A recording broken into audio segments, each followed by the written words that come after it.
بسم اللہ الرحمن الرحیم والصلاة والسلام علی رسول الکریم وعلی آلہ وأہلہ وأجمعین۔ معزز سامعین، میرے محترم بھائی بہن، دوست احباب، بچے بچیاں، تمام اہل ایمان کو میری طرف سے سلام ہو۔ ہمارا نیا سال تو ہجری کے اعتبار سے ہوتا ہے تو وہ محرم ہو گیا ہے۔ ہر آنے والا سال ہماری زندگی کا بہت بڑا حصہ ہم سے چھین کے لے جاتا ہے اور ہم بے بس ہو کر اسے دیکھتے ہی رہ جاتے ہیں۔ دنیا کی ہر چیز پر ہم نے اپنے پہرے بٹھائے ہوئے ہیں، لیکن وقت اور زندگی جو سب سے قیمتی سرمایہ ہے، روزانہ ہم سے گردش دوران، سورج اور چاند کی گردش، دن اور رات کا ہیر اور پھیر، کہ ہماری زندگی ہم سے چراتا چلا جاتا ہے۔ اللہ کا غیبی نظام ہماری زندگی سے ٹائم کو، وقت کو گھٹاتا چلا جاتا ہے، یہاں تک کہ ہر آنے والی وہ موت کو گلے لگا کر اللہ کے پاس پہنچ جاتا ہے۔ تو نئے سال کے حوالے سے دو باتیں کرنی تھی۔ واقعہ کربلا کے حوالے سے تو میرے کلپ کافی چل رہے ہیں۔ ایک حدیث پہلے سناؤں گا، اس کے بعد دو حدیثیں اور بس۔ میرے نبی نے ارشاد فرمایا کہ علموا اولادکم القرآن ومحبتی ومحبت اہل بیتی او کما قال۔ میرے نبی نے فرمایا کہ اپنی اولاد کو تین چیزیں سکھاؤ۔ ایک قرآن سکھاؤ کہ قرآن زندگی گزارنے کا طریقہ بتاتا ہے۔ میڈیکل سائنس ہو یا انجینئرنگ سائنس ہو یا کائنات کا کوئی بھی علم ہو، وہ انسان بننا نہیں سکھاتا۔ اناٹمی پڑھ کے ڈاکٹر بن جائے گا، انسان بننے کے لیے قرآن پڑھنا پڑے گا، سیکھنا پڑے گا۔ تاجر، سیاستدان، زمیندار، بادشاہ، بیگم، ملکہ، رانی، فقیراً فقیر، امیراً امیر، سب اس چیز کے محتاج ہیں کہ زندگی کیسے گزارنی ہے، اچھی زندگی جس پر اللہ بھی راضی ہو اور ہم بھی سکون سے رہیں، وہ قرآن ہے۔ کہ قرآن ان ھذا القرآن یہدی للتی ہی اقوم، یہ دعویٰ صرف قرآن کا ہے۔ میرا اللہ فرماتا ہے کہ صرف قرآن ہی ہے جو تمہیں صحیح زندگی گزارنے کا طریقہ بتاتا ہے۔ ہمارے گھروں کی زندگی انتشار کا شکار ہے۔ شادی ہوتے ہی طلاقیں ہو رہی ہیں، طلاقوں کی ریشو بڑھ رہی ہے کہ والدین اپنے بچے بچیوں پر صرف پڑھائی پڑھائی پڑھائی، اور ہمارے پاکستان میں پڑھائی تو ہے نہیں، صرف کاروبار ہے۔ تو بچے بچیوں کو پتہ ہی نہیں ہوتا جب شادی ہوتی ہے کہ زندگی کیسے گزارنی ہے۔ ایسے والدین کو بھی نہیں پتہ ہوتا کہ ہم نے اپنی اولاد کو کس بنیاد پہ کھڑا کرنا ہے۔ تو قرآن وہ زندگی بتاتا ہے جس پر چل کر ہر بڑا چھوٹا، بڑی چھوٹی خوشگوار زندگی گزار سکتے ہیں۔ تو آپ نے فرمایا کہ اپنی اولاد کو قرآن سکھاؤ۔ دوسرا فرمایا وہ محبت، اور میری محبت سکھاؤ، کہ آپ نے فرمایا لن یؤمن احدکم حتی اکون احب الیہ من الناس وولدہ ووالدہ اجمعین۔ آپ نے فرمایا کہ اگر تم چاہتے ہو کہ تمہارا ایمان مکمل ہو تو میری محبت اپنی ذات سے، اپنے والدین سے، اپنی اولاد سے اور پوری دنیا کے انسانوں سے مجھے سب سے زیادہ پیار دو گے تو تمہارا ایمان مکمل ہوگا۔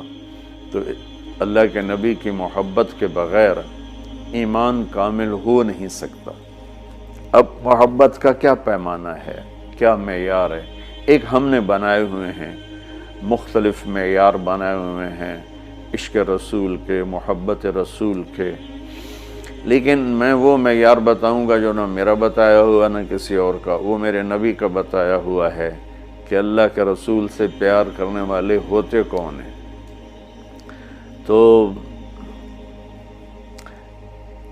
آپ وضو فرما رہے تھے، صحابہ آپ کے وضو کا پانی نیچے سے یوں بک بھر بھر کے کوئی پی رہا ہے، کوئی منہ تے لا رہا ہے، کوئی ہتھاں تے، کوئی سینے تے۔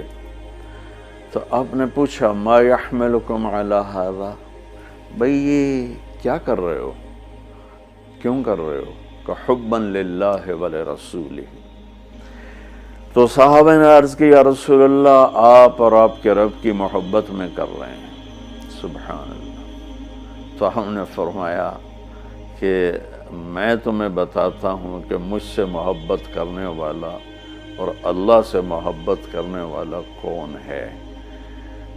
ایڈا سستا سودا نہیں ہے کہ صرف میرے وضو دا پانی تسی پی لو تے تسی میرے عاشق بن جاؤ، کہ وہ میں تمہیں بتاتا ہوں کہ اللہ اس کے رسول سے محبت کا پیمانہ کیا ہے۔ وہ پیمانہ ہے کہ اگر تم اس پر پورے اتر گئے تو دو طرفہ کام ہو جائے گا، تم اللہ رسول سے پیار کرو گے، اللہ رسول تم سے پیار کریں گے۔ تو ہم نے فرمایا فَلْيَصْدُقِ الْحَدِيثَ إِذَا حَدَّثَ، جو مجھ سے اور میرے رب سے پیار کرتا ہے اس کی پہلی نشانی یہ ہے کہ وہ ہمیشہ سچ بولتا ہے، کبھی جھوٹ نہیں بولتا۔ اس پیمانے پہ پاکستان کے 22 کروڑ انسانوں کو تولو تو چند ہزار ہی نکلیں گے، ورنہ میرے ملک پہ جھوٹ کی لعنت چھائی ہوئی ہے۔ فَلْيُؤَدِّ الْأَمَانَةَ إِذَا اؤْتُمِنَ، جو مجھ سے اور میرے اللہ سے پیار کرتا ہے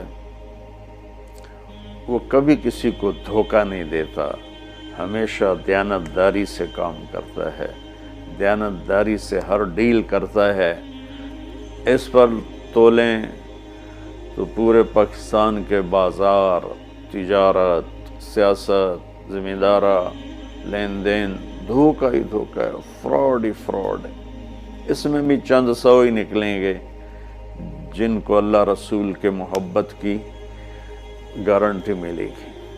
تیسرا فرمایا فَلْيُحْسِنْ جِوَارَ مَنْ جَاوَرَهُ، جو اللہ اس کے رسول سے پیار کرتا ہے وہ ہمیشہ پڑوسیوں کے ساتھ اچھا سلوک کرتا ہے، چاہے وہ مسلم ہوں، نان مسلم ہوں، چاہے وہ اپنے ہوں، غیر ہوں، اچھے لگتے ہوں، برے لگتے ہوں، وہ ہمیں برا سمجھتے ہوں، لیکن اللہ اس کے رسول سے پیار کرنے والے کی تیسری نشانی یہ ہے کہ وہ اپنے پڑوسیوں کے ساتھ اچھا سلوک کرتا ہے۔ یک طرفہ وہ تا کر دے نہیں، اسی کیوں کریے، انہوں نے سانو کدی سلام نہیں کیتا، اسی کیوں سلام کریے، وہ سانو کدی پچھڑ نہیں آئے، اسی کیوں پچھڑ جائیے۔ یہ عشق رسول کے دعوے دار تو ہو سکتے ہیں، اللہ کی بارگاہ میں ان کی کوئی گارنٹی نہیں ہے، یہ خارج ہیں۔ یہ بھی ہمارا سارا معاشرہ میں دیکھتا ہوں تو انتقامی معاشرہ ہے۔